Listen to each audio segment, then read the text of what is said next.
We are in AP Calculus Lesson 1-8, Mean Value Theorem. What's our objective today, Giorgio? Recognize where mean value theorem can be used and then use it to solve problems. There it is. So, differentiability. Let's go ahead and review. What is the instantaneous rate of change for the points below? Is it greater than 0, less than 0, or equal to 0? Let's do this first point, Diego. What's our instantaneous rate of change? I want to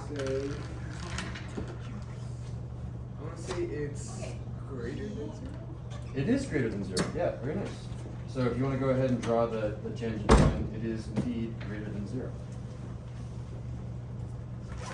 Again, the slope of the line is going from the bottom left to the top right.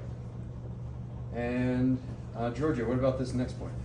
It's at 0, it's directly going across. It is equal to 0. So is it a vertical or a horizontal line? Horizontal. It is a horizontal line. So go ahead and draw that horizontal line. And we'll move it in the right spot for the notes. I know you just walked in, Olden, but you want to try this point right here. Instantaneous rate of change, is it positive, negative, or 0? Negative. It is indeed negative. So it is less than 0. So we'll go ahead and attempt to draw that tangent line.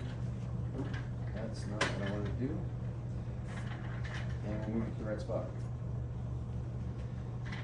Excellent. Who can tell me what the instantaneous rate of change is at this spot, at x equals 5? DNE. Why is it a DNE, Diego? Sharp corner. It's a sharp corner, which means that it was having like a slope on the left side, which is different from a slope on the right side, because there's two different slopes here. We can't decide what the slope is, so we say we don't know the slope. What about at x equals 7? Who can tell me what the slope is at that point? 7. At x equals 7, what is the slope at that point? It's an open point. It's open, yeah. Therefore, what's the slope? Is it greater than 0, equal to 0, less than 0? DNE. DNE, you're right. Why? Because it is a hole. Yeah, It doesn't exist. It's a hole. We can't have any slope whenever there is a discontinuity. Remind me, what are the 4 types of discontinuities? We got holes, Vertical asymptote. vertical asymptotes. Vertical tangents. That's not a discontinuity. You're allowed to go like this. Like I'm not picking up my pencil if I go like that. Where do I have to pick up my pencil? Vertical tangent is a type of point of non-differentiability. But in terms of what you have to pick up your pencil for, we have holes and VAs. And there's 2 more. You have to have all 4 of them memorized.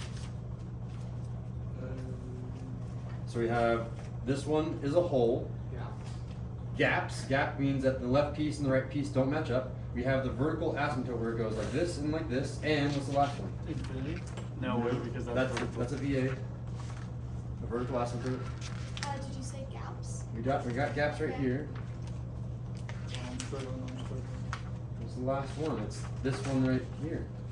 10 point. An end point, because there is no slope on the right. We're missing the right piece. So holes, gaps, VAs, and endpoints, those will all give you a discontinuity, or you're picking up your pencil. And then as a review of the 2 additional things on top of discontinuities, what are the 2 additional things that will cause you to not be differentiable? We've got vertical tangents, which means we go up to a slope that is infinity right here. And we also have sharp corners. There it is. So those are all the things. So we can't have any sort of slope at 5, 7, or 8 for those x coordinates. Excellent. So in my notes, I'll just say that if we assume that it does say that this is our f of x function, so that means the derivative. How do I say the derivative in terms of our notation? Remind me from Friday.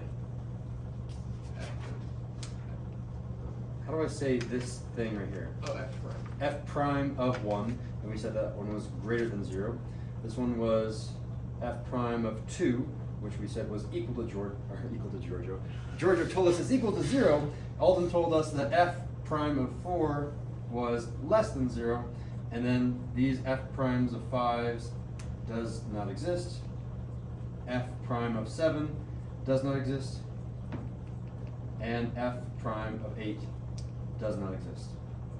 And the explanation for those, we can write them down as well. We have a sharp corner.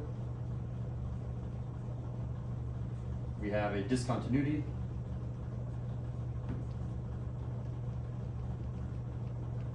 Specifically, the type of discontinuity is a hole. And finally, we have another discontinuity. And the type of discontinuity is an endpoint. Excellent. All right, so that's our review. Let's go ahead and explain the mean value theorem now. So the mean value theorem essentially says this.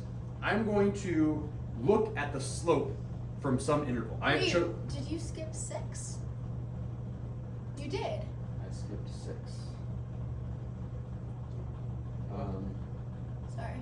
I skipped 3, I skipped 0, and I skipped 6. Yes, all of those are missing because I am only analyzing where I have these red points. Those are the ones that are interesting to me. Oh. Yeah, but what is f prime of 6? What do you think that it's approximately equal to? Oh wait, so there's like invisible points on it. I thought you just went like 5, 7 accidentally. Oh, no. Yeah, I was just analyzing specific points, but it's a good question. What is f prime of 6 right here? I want to say negative. Positive. It should be positive, and not only is it positive, you can actually tell the slope. What is the slope of that line? It goes right one, up one. The slope of that line would be. Oh no, we've forgotten how to do slope. Oh no. This is a good thing Alden asked this question. Slope is equal to the change in y over the change in x. The change in y was 1, the change in x was 1. The slope here should have been 1. Yeah, so not only can I say that f prime of 6 is positive, I can say f prime of 6 is 1. It is equal to 1. Because up here when you have a curve, you don't know exactly what, I don't know what exactly that slope is. We will eventually. But I can tell you exactly what that slope is right there because it doesn't change. It's constant. It is a straight line, and it is a constant slope of 1. So you can say up there that f prime of 6 is equal to 1 if you would like to add that. Squared. All right, let's move on to the mean value theorem. So I'm going to arbitrarily choose 2 points. It doesn't matter which 2 points I choose. It does matter in terms of what it can prove. I'm randomly choosing that point and that point. We all see the 2 points I've chosen. We nod our heads. Mr. Sandell's chosen 2 points. What I'm going to do is I'm going to use a ruler, if you want a ruler, or you can just freehand a straight line that goes between those 2 points. So I'm going to go ahead and use my, I didn't mean to do a curvy line, I just want a straight line. Okay, so I have a straight line in between those 2 points. Graphically, what mean value theorem states is you take that line, and then I highly recommend leaving your ruler or a pencil or some fixed straight object on that line. And what we're going to do is we're going to move that ruler or that pencil, and we're going to move it until it touches and becomes from a secant line into a tangent line. Where can we move this same slope? I'm not allowed to change the slope to make it really steep or really negative or anything. I have to keep the same slope, and I move the line until it becomes a tangent line. And mean value theorem states there will be at least 1 point where it will be tangent. And for example, if I move this line, oh, boom. You guys see how that now changed into a tangent line? Check it out. It is now a tangent line because there is 1 point right here that it touches, and only 1 point. I could have moved it the other direction. I could have moved it. Let me go ahead and make a new line right here. Let's go ahead and take that same slope, and I could have moved it this other direction. And secant, boom, now it's tangent. So there's another tangent point down here. There are 2 different places that I could have been tangent. So again, I'll repeat what mean value theorem is saying graphically. Graphically, it says connect the start to the end with some line. Do not change the slope of the line, move it so it becomes not a secant line, but a tangent line, and MVT, mean value theorem, guarantees there will be at least 1 point in between the start and end that it will be tangent. Now let's switch that graphical representation of mean value theorem into something that you can use more to solve AP calculus type problems. So again, there are 3 theorems in Unit 1. There's EVT, there's IVT, and now there's MVT. Let's go ahead and review. We'll review this in a later lesson as well. But what does IVT need? Intermediate value theorem needs 1 thing. IVT needs continuous. It means don't pick up the pencil. And IVT proves what 1 word? Does it prove extremes? Does it prove heights? Does it prove slopes? What does IVT prove? Maximum. Not quite, that's EVT. No. What does IVT prove? Wait, what's the other option? Not slope. There's either 3 options. You're going to prove one of the few things, 1, 2, or 3. You're either going to prove heights, you're either going to prove extremes, or you're going to prove slopes. Is it height? it is indeed heights, because essentially what IVT does, as a reminder, is we have some sort of rectangle between two sets of points, and we say every single height in here is hit at least once. So it proves heights. It needs continuous and it proves heights. What does EVT need? It needs two things. Continuous. And, Max. no, No, close point. and closed interval, exactly. The start and end have to be closed, they have to be actual endpoints, they can't be open. So if you have continuous, you don't pick up the pencil, and you have closed endpoints, then it proves what? Does it prove heights, extremes, or slopes? Extremes. And I guess it's extremums if I'm misspeaking here. This should be extremums. We talked about that on Thursday before I left. Extremums are Wednesday. maximum and minimums. It proves that there is a maximum or minimum. And finally, there's this third one that I'm adding in here, which I'm going to erase all that because we'll review that later. This third one that we're adding is MVT, and it needs to be differentiable. So we'll add is differentiable. There's only one thing that it needs to be, and it's differentiable, which is kind of cheating. Here's why it's cheating. It's technically two things. It's like a lot of people when they first learn MVT, they think you need two conditions, 1 and 2. And the first condition is that it needs to be continuous. The second is that it needs to be differentiable. Here's why I'm cheating. You cannot be differentiable unless you are first continuous. If I say that I'm differentiable, I'm not allowed to have holes, gaps, VAs, or endpoints. That's what it means in order to be differentiable. It says check to make sure you're not discontinuous, check to make sure we are continuous, and then also make sure there are no sharp corners and no vertical tangents. So by saying that we are differentiable, we are also in the sidelines, we're also saying, by the way, that also means we're continuous. If you are continuous, and I'll probably write this underneath because it's kind of important and it helps us later. If we are differentiable,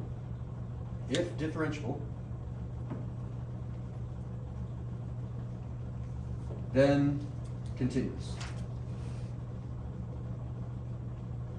Because part of the definition of being differentiable is you cannot have discontinuities. You cannot have holes, gaps, VAs, or endpoints.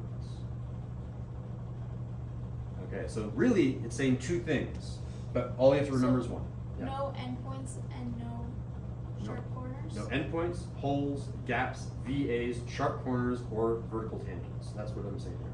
There are 6 things that you're not allowed to be. Or you can simplify that list to say 3 things. You cannot be discontinuous, you cannot have vertical tangents, you cannot have sharp corners. Because there are 4 types of discontinuities that we already know. All right, if we are differentiable, this is what it proves. It proves that formula right there. And here's what this formula is really saying. I mean, I can read the notation, that's not gonna help me. I can say, it's f prime of c. It's like, what is Mr. Sandell saying? I'm saying the slope at some point. And I'm gonna probably move this stuff over because I need to have some room to actually analyze this thing. I'm gonna put you in front. What this is saying, whenever you see f prime of c, you can say the instantaneous rate of change, but it's easier to say slope. Slope at some point is this thing, the average slope of the interval. That's it. The slope at some point will be the average slope of the interval, which is exactly what we set up here. We took the slope of the entire interval by connecting the start to the end, and then we moved that around until there was one point which we were having the same slope.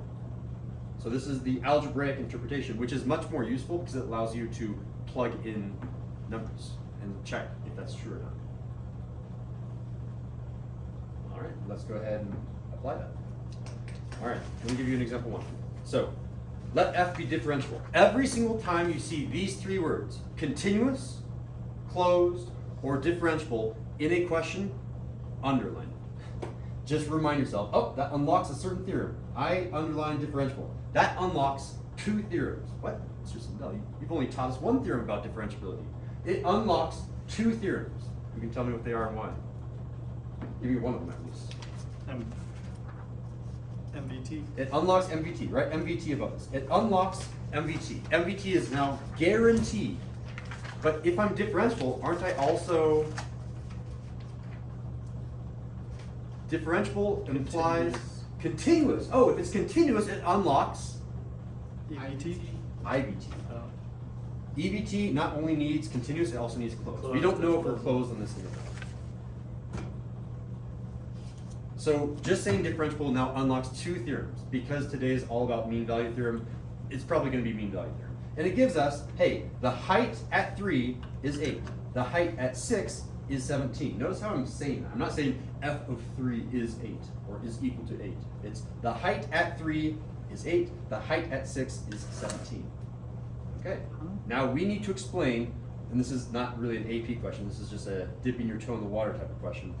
Why is it that we must have between 3 and 6, between this 3 and this 6, why must the slope at some point be 3? And the answer is plug into MVT. We are allowed to use it.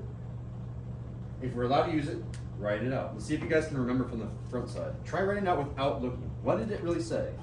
It said the slope at some point is equal to the average slope. How do you say average slope again? This is all the way back to algebra 1. F of B minus F of A all over B minus A. B minus A. All we have to do is plug into that and then we're done.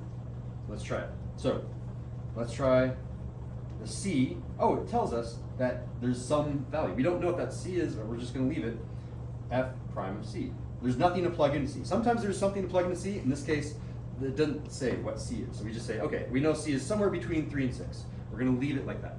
But on the right-hand side, there's a bunch of things to plug in because essentially we're going to be saying, well, this is going to be equal to F of, not B anymore, B is equal to 6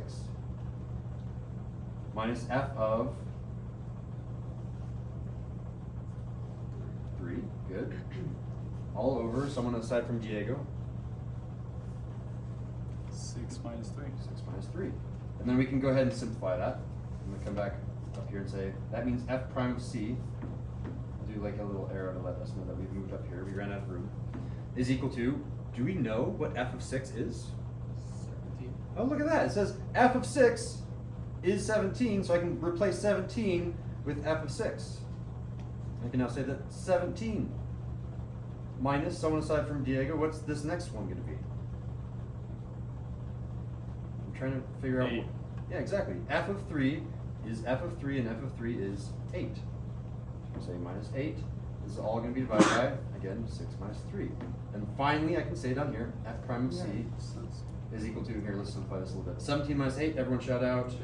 9, 6 minus 3, everyone shout out. 3, F prime of C is equal to 3. And look at that. I've now, all I've done is I used MVT. I know I'm allowed to use it, so I wrote it down. And when I wrote it down, I just kind of filled in the formula and look what I ended up with, which is exactly what it wanted us to prove. Prove that there's F prime of C is equal to 3. Prove that the slope at one point is 3. The slope at one point is 3. We've done it. We're done. You can put a little, whenever you do a proof in any math, you usually have some sort of square down here filled in, or you can say QED, core metdeterminum. We're done. This is not a typical AP calculus question. How did you know that 6 was B and 3 was A? Oh, that's a great question. Yeah, Diego, how do we know that? Because that's how it goes. It's like goes F of 3 is A, then F of 6 is B. Yeah, That's and why I think of it AB is in that order. exactly, and it also told us right here. It says that C has to be between A and B. Do I do a good job of saying that over here? I don't do a good job of saying that over here. If I was being more specific, I would say that this C has to be between A and B. It tells us that our C over here is in this interval, 3 and 6. So A will always be the beginning of the interval, B will always be the end of the interval. And there's nothing else to use. In AP Calculus, it's kind of interesting compared to other AP classes in terms of the test. If they give you information, you have to use it. It's not one of those red herrings where it says, oh, I'm going to try to trick you by giving you too much information. No, in AP Calculus, if they give you information, it's expected that you need that information to solve the problem. If you forgot to use that information, you got the problem wrong, or you guessed and you somehow got it right. You have to use that information. All right, let's go on to example number 2. All right, we need to find the average rate of change of g of x on the interval from 0 to 6. So I want everyone to graph 0, graph the point. Where are we at 0? What's the height at 0? Graph that point. Where are we? What's the height at 0? Did everyone graph that point right there? Good. Now graph the height at 6. Boom, boom. So far, so good. Mhm. Okay. And I'm going to go ahead and make a line because that's the graphical representation. So when you're doing the real AP test, it's all about how fast you can go. I probably wouldn't actually make a line if it was a real AP test. But because this is notes, I want to demonstrate what you'd be thinking. So I'm going to graph the average rate of change. So again, what should be, I'll go ahead and read the question before I jump too fast. Does mean value theorem guarantee that in that same interval, the slope at some point will be equal to this average rate of change? What this question is asking is, if I move this line around, will I eventually find some point that is tangent to the Yes. graph? It guarantees it, right? Well, where? Show me where. Where do I drag this point so that I'm exactly equal to that slope? Where am I tangent? I'm seeking. I don't. Where do I put it? You mean where it can't hit it twice, or I want to put it so it only hits it once. wouldn't be at the very bottom? Directly at 1. Directly down here at the height of 1. Yeah.